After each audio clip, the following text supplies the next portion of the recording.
Hello and welcome. My name is Jessica Bazinet and I work on the educator preparation team here at DESE. This video provides information about the Candidate Assessment of Performance, also known as the CAP. CAP is the performance assessment used for teacher candidates across Massachusetts. You are likely watching this video because you have volunteered to be a supervising practitioner for an aspiring teacher. Thank you so much for doing this. As a supervising practitioner, also known as a host teacher or mentor teacher, you'll play an essential role in teacher candidates' growth and development. Many candidates say that their student teaching is the most important part of their entire educator preparation experience. Over the course of their student teaching, also known as their practicum placement, candidates will observe you in all the amazing work you do as a teacher, including planning, collaborating, teaching, and working with parents and families. They'll take on greater and greater responsibility as the course of the practicum goes on, and eventually, with your support and guidance, they'll finish the practicum placement ready to teach. Thank you for all you are already doing to support the next generation of teachers in Massachusetts. Before we start, we want to note that the CAP process described in this video is the minimum process that is required of the teacher candidate you're supervising. Their EdPrep program may have additional requirements outside of these expectations. Please contact their program supervisor if you have any questions about your EdPrep provider's requirements. We will be using a few key terms throughout this presentation. Your EdPrep provider may use slightly different terms for some of these same ideas. The sponsoring organization is the Institute of Higher Education or Alternative Preparation Organization that provides approved educator preparation programs. A candidate is someone who is currently enrolled in an educator preparation program, also known as a student teacher. The supervising practitioner, or SP, is you, a pre-K through 12 educator who supervises the candidate for licensure practices during their practicum. You may also hear this person referred to as a host teacher or a mentor teacher. Throughout the practicum, you will be supporting the candidate and will spend time observing them, planning with them, giving feedback, and eventually giving full responsibility over your role with your guidance. During the practicum, you and the program supervisor will be guiding the candidate during their practicum and supporting them through CAP. The program supervisor is your candidate's immediate supervisor for their licensure practices during a practicum. They'll visit your placement site to conduct observations and meet with you and your candidate about their progress. You'll learn more about the cadence of those visits as we talk about the CAP stages. When we refer to all students, all represents each member of that group, inclusive of, but not limited to, all races, ethnicities, cultures, languages, socioeconomic statuses, sexual orientations, gender identities, and abilities, with particular focus on those who have been systemically marginalized or underserved, such as those who identify as Black, Hispanic and Latino, Asian, Indigenous, and/or multiracial. The Massachusetts Candidate Assessment of Performance, also known as the CAP, assesses candidates' readiness to teach at the end of their teacher preparation experience. CAP is a requirement in all approved teacher preparation programs in Massachusetts. In order for candidates to complete their program and be endorsed for an initial teaching license, they have to first complete and pass CAP. By requiring teacher candidates to demonstrate that they're ready to teach, Massachusetts ensures that new teachers enter classrooms prepared to meet the needs of all of their students, particularly those from systemically marginalized groups and communities. CAP also serves as a bridge between preparation programs and candidates' employment in schools. It is aligned to the same standards and expectations that you are evaluated on as a teacher. And it also has a similar goal-setting process and cycle for continuous improvement that all teachers experience through the Massachusetts Educator Evaluation Framework. By making sure that candidates have the skills to teach and that they're comfortable with the educator evaluation system, CAP sets them up to be ready for day one on the job. There are three main goals of the CAP, and they are to measure teacher candidates' practice on key essential elements as outlined in the guidelines for the Professional Standards for Teachers, also known as the PSTs, to support teacher candidates in improving their practice through targeted feedback and performance evaluations, and to ensure new teachers enter classrooms prepared to well serve all of their students, particularly those from systemically marginalized groups and communities. What is assessed through CAP? CAP assesses candidate proficiency in 7 elements of teaching. These practices are called essential elements. The essential elements are a subset of the expectations from the professional standards for teachers that are considered essential to being ready to teach on day 1. As a current Massachusetts teacher, the professional standards for teachers may seem very familiar to you, as they are directly aligned with the standards of effective practice associated with your educator evaluations. The essential elements are subject matter knowledge, adjustments to practice, high expectations and support, inclusive instruction, safe learning environment, collaboration on student learning and well-being, and reflective practice. You can learn more about what each of these essential elements means by looking in the PST guidelines. Let's learn more about your responsibilities as a supervising practitioner. As a supervising practitioner, you have several responsibilities meant to support your candidate and their success. Conduct at least 4 observations of the candidate. Support the program supervisor to conduct observations. Support the candidate to identify additional evidence or artifacts that demonstrate practice in the essential elements. Identify the measures of student learning to be used in CAP and support the program supervisor in interpreting candidate performance relative to these measures. Support the candidate in soliciting student feedback. Synthesize and analyze evidence to provide high-quality feedback to the candidate. Determine in collaboration with the program supervisor whether the candidate is ready to teach. And finally, to complete the CAP form to document your process. Next, we'll talk about these responsibilities in the context of the 5 stages of the CAP process. CAP takes place throughout the duration of the candidate's final practicum, and there are 5 stages of the CAP process that you will be involved in. The first is setting up for a successful process. The second is evidence collection. The third is formative assessment. The fourth is continuing evidence collection. And the fifth is summative assessment. The first stage is setting up for a successful process. This happens at the very beginning of the candidate's practicum. During stage 1, you will meet with your candidate and the candidate's program supervisor, also known as the person from their ed program who also coordinates their student teaching. The candidate will complete their CAP form, complete a self-assessment of how they feel that they're currently able to meet the essential elements outlined by CAP, and set some goals. The candidate's first goal is the student learning goal. Using your expertise and experience in your classroom, you'll help the candidate identify an appropriate student learning goal related to their instruction and choose the measurement for their student learning goal. The student learning goal should be aligned with an area where the candidate will have direct responsibility.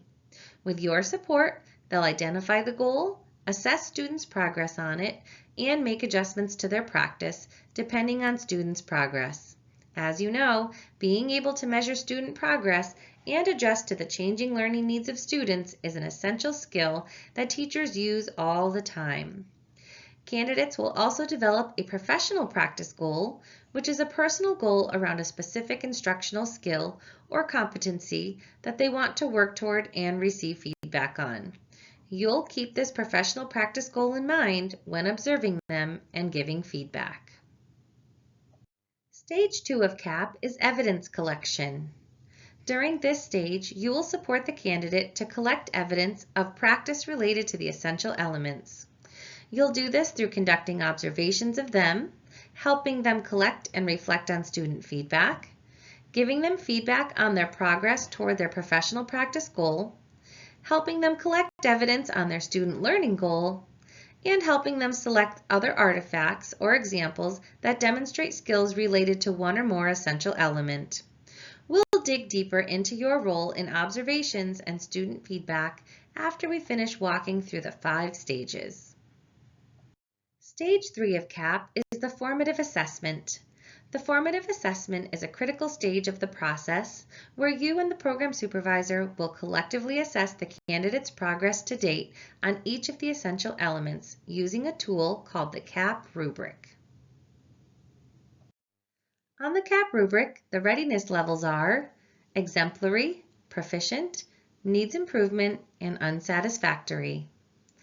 You and the program supervisor will talk to the candidate about the evidence collected to date, assess the candidate's progress on each essential element, and provide specific, actionable feedback about areas of strength and areas for growth.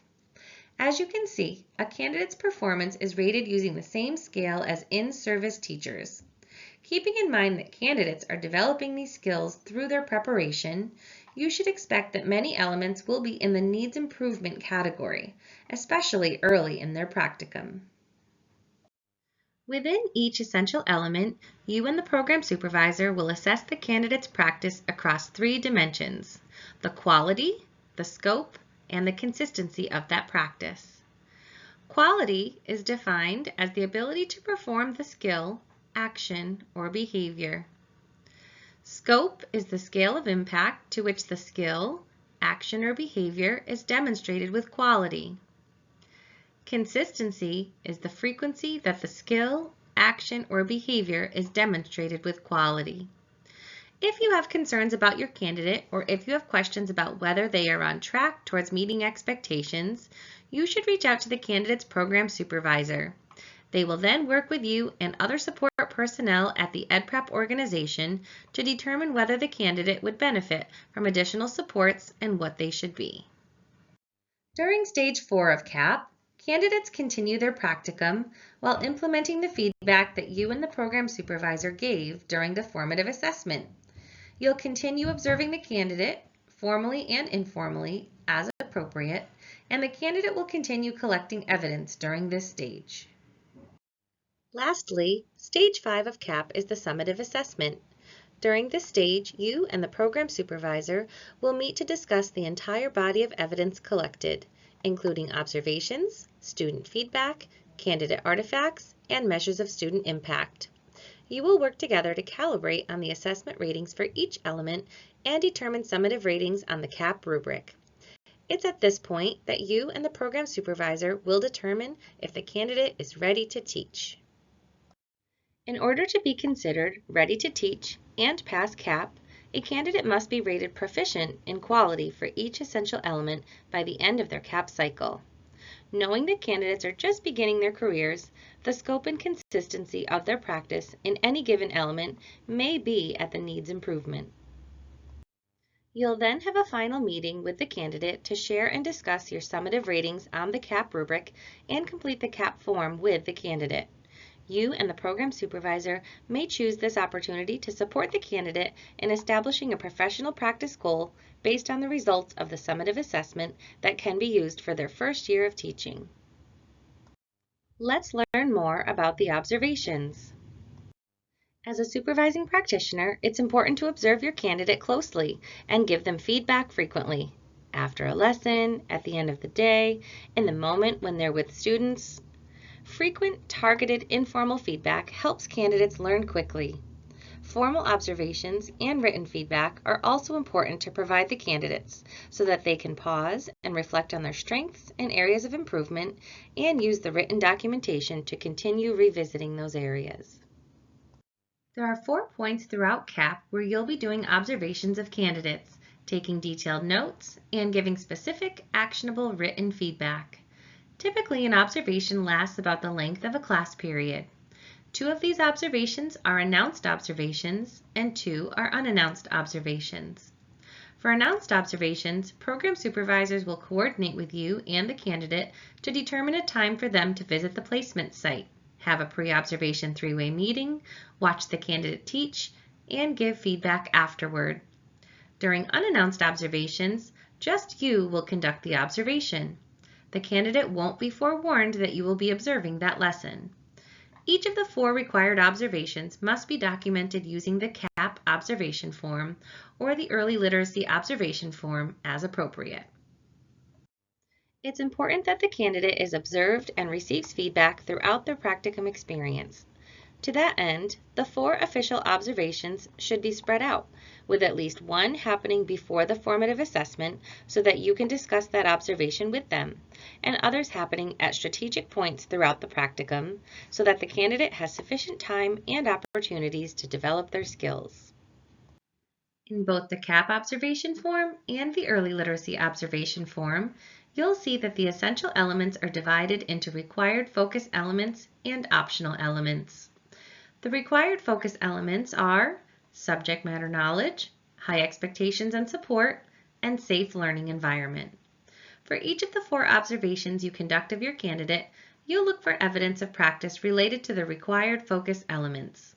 If you observe practice related to the other elements during the lesson, adjustments to practice, inclusive instruction, collaboration on student learning and well-being, and reflective practice, you can feel free to take notes on these elements and give feedback, but they are not required. When you use the form to observe, you'll check off whether the observation was in person or virtual, as well as the start and end time. You'll check off whether the format was whole group, small group, one-on-one, or some other format. You'll also write the content topic or lesson objective. You then actively collect evidence while you observe. You can do this in the form or on a separate document. You'll write down as much as you can while it's happening, doing your best not to synthesize or interpret the information as you go. You might use timestamps, write down direct quotes from the students or candidate, what they're doing, where they are, and what their student work looks like, etc. At the end of the lesson, you'll take your active evidence collection notes, synthesize them, and sort them into text boxes on the form for each of the required essential elements and optional ones if relevant. Then you'll take those synthesized notes and turn them into actionable feedback, which you'll write in the boxes below under areas of strength and areas of growth. When providing feedback, make sure that your feedback is timely and given soon after it is observed. Make sure it is constructive and should build upon strengths and be given in a supportive tone that communicates good intentions. And finally, it should be targeted, clear and precise, with specific examples and evidence. Your feedback should be actionable and include specific action steps for growth. It's important to allow space for the candidate to respond and encourage an open dialogue about areas of strength, areas of improvement, and next steps. You can learn more about high-quality feedback in our Providing Teacher Candidates with High-Quality Feedback Quick Reference Guide. This concludes the CAP introductory video for Supervising Practitioners. This is just a high-level overview, and your candidate's EdPrep program will provide you with more specifics about how the process operates at their institution. If you have any questions about CAP, you can reach out to your candidate's EdPrep program or the program supervisor. Being a supervising practitioner is a big responsibility, and we hope that is rewarding to know that you are supporting the next generation of amazing educators in Massachusetts. Thank you so much for your service to the teacher candidates and future students of the Commonwealth.